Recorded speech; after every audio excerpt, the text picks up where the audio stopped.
Richard Hale was a man of great wealth and influence. His empire stretched from real estate to shipping, and his name opened doors in the highest circles of society.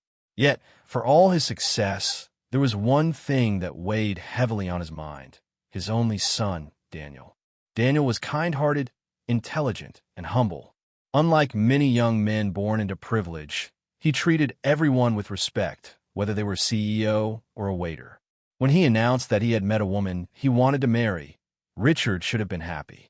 But as a father who had seen the world's greed, he worried. Was this young woman truly in love with Daniel, or with his fortune? Richard decided on a bold plan. Without telling anyone, he disguised himself as a gardener. He traded his designer suits for worn-out jeans and a sun hat, his polished shoes for muddy boots. He even smudged his hands with dirt to complete the role. For weeks, he tended the gardens of the Hale estate, quietly observing the young woman his son adored. Her name was Emily. She was gentle, with a warmth that seemed to brighten every room she entered. But Richard wanted proof. He needed to see her true nature when no one was watching. At first, Emily barely noticed the gardener. She would smile politely as she passed by, thanking him if he opened a door or moved a heavy pot. But then Richard began to test her. One afternoon, he deliberately spilled a heavy sack of soil in her path, groaning as if his back hurt. Without hesitation, Emily knelt down in her fine dress, helping him scoop the dirt back into the sack. She laughed softly when her hands became stained, saying, "A little earth never hurt anyone." Another time, Richard pretended to struggle with carrying a tray of water jugs. Emily rushed over, taking half the weight without a second thought. When he apologized for troubling her, she said, "It's no trouble at all. We should always help each other." Still, Richard wasn't convinced. He decided on one final test. On a rainy afternoon, as Daniel was away on business, Richard asked Emily if she would sit with him in the garden shed. He spoke to her as a poor man would, about life's hardships, about how difficult it was to earn enough to survive. To his surprise, Emily didn't look uncomfortable. Instead, she listened intently, her eyes full of empathy. She told him stories of her own childhood, of how her family had once struggled to pay rent, and how she believed wealth was meaningless if it wasn't shared. Her words struck Richard deeply. For the first time, he began to realize that Emily's kindness was not an act. It was who she truly was. The day of the engagement dinner arrived. The grand hall sparkled with chandeliers, and the guests wore their finest gowns and tuxedos. Emily, radiant in a simple yet elegant dress, stood beside Daniel with love shining in her eyes. Then Richard stepped forward, not as the gardener, but as the powerful patriarch of the Hale family. Gasps echoed around the room as Emily recognized him. Her face turned pale, and for a moment, Richard worried she would feel betrayed. But Emily only smiled. "So it was you all along," she said softly. Richard's voice trembled as he spoke. "Yes, it was me. I had to know if your love for my son was real. And you have shown me something I never expected. You have reminded me of the value of kindness, something even I had begun to forget." The room fell silent. Then Richard raised his glass. "To Daniel and Emily, may their love be richer than gold and stronger than any empire." From that day forward, Richard not only welcomed Emily into the family, but he also changed as a man. The disguise of a gardener had taught him more than he imagined, not just about Emily, but about himself.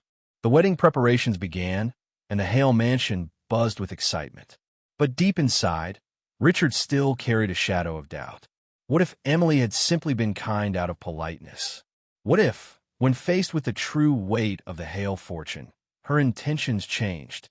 One evening, Richard called his old friend and business partner, Henry Whitmore. They sat in Richard's study, surrounded by mahogany shelves filled with leather-bound books. "Henry," Richard said, pouring them each a glass of aged scotch, "I tested her. I disguised myself, watched her, and she passed. She was kind, thoughtful, but—" Henry raised a brow. "But you don't trust what you saw?" Richard sighed, his hand tightening around the glass. "People change when wealth is revealed. I've seen it 100 times." Henry chuckled. Then test her again.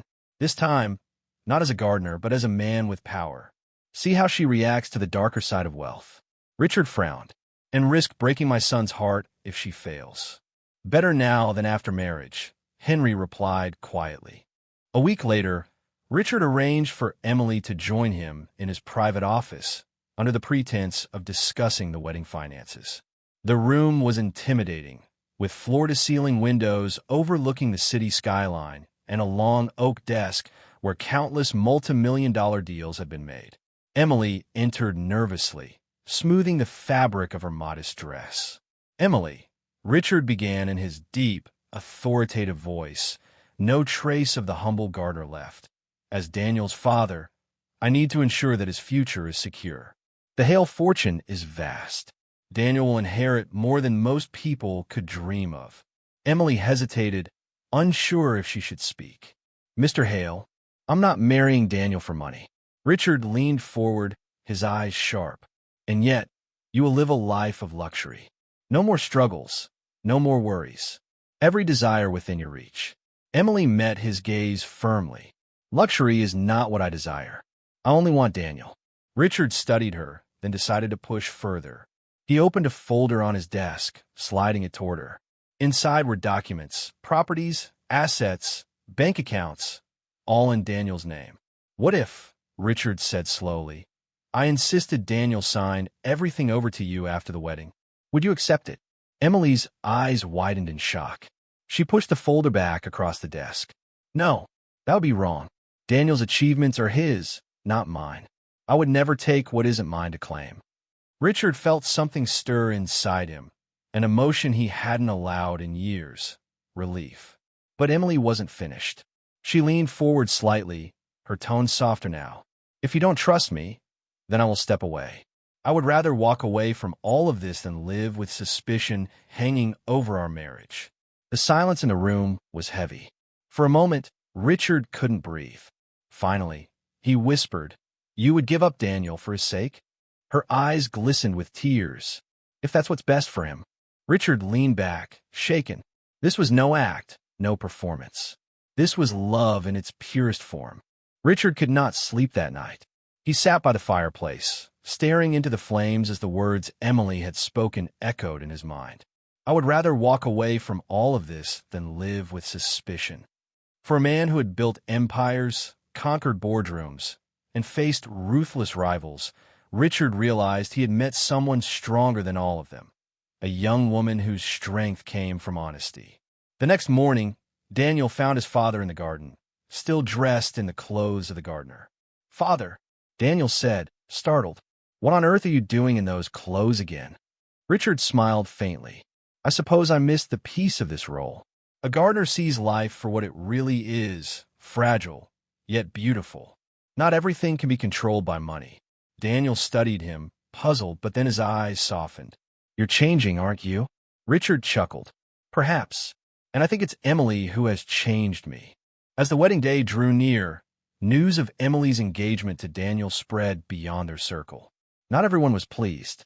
One evening, Emily received an unexpected visitor, a woman named Victoria, elegant and sharp-tongued, who had once hoped to marry Daniel herself. "You think you've won," Victoria sneered, her heels clicking against the marble floor of the Hale mansion.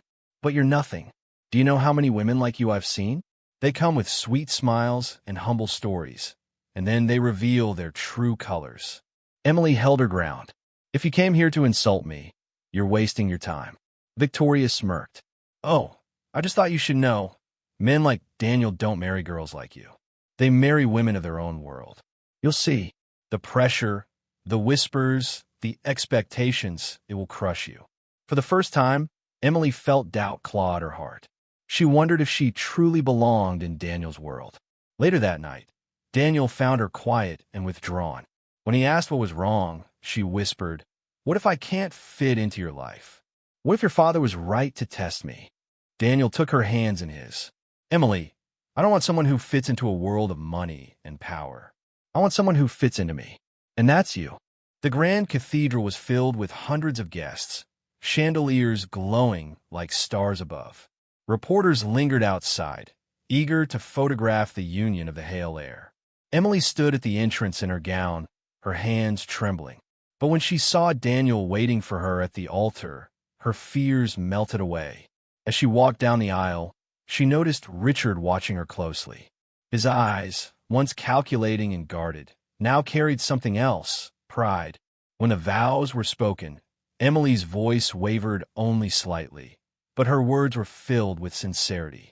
I choose you, Daniel, not for what you have, but for who you are. For the man who listens, who laughs, who loves without condition. And I promise that no matter where life takes us, I will walk beside you. Daniel's vows were simple but powerful. You are my heart, Emily, and without you, all the wealth in the world would be meaningless. Tears welled in Richard's eyes as he listened. At the reception, Richard finally stood, raising his glass for a toast. There is something I must confess, he began, his voice carrying through the hall. When I first heard of Emily, I feared she wanted only my son's fortune. So I disguised myself as a gardener to see who she truly was. And in that disguise, I discovered not only her heart, but also my own shortcomings. Emily, you have shown me the value of love without condition. You have reminded me that even a man with everything can still learn. Gasps rippled through the crowd. Emily covered her mouth in shock. Daniel turned to his father wide-eyed. Then Richard smiled warmly. I bless this marriage with all that I have, not because of wealth, but because of love. The hall erupted in applause. Emily's eyes filled with tears, not of doubt this time, but of joy. And for the first time in years, Richard Hale felt lighter, as though the walls of suspicion and fear he had built around his heart had finally crumbled. Months passed after the wedding, and life at the Hale estate began to change in ways no one could have imagined. Emily did not let wealth transform her into someone else. Instead, she used her new position to open charitable projects.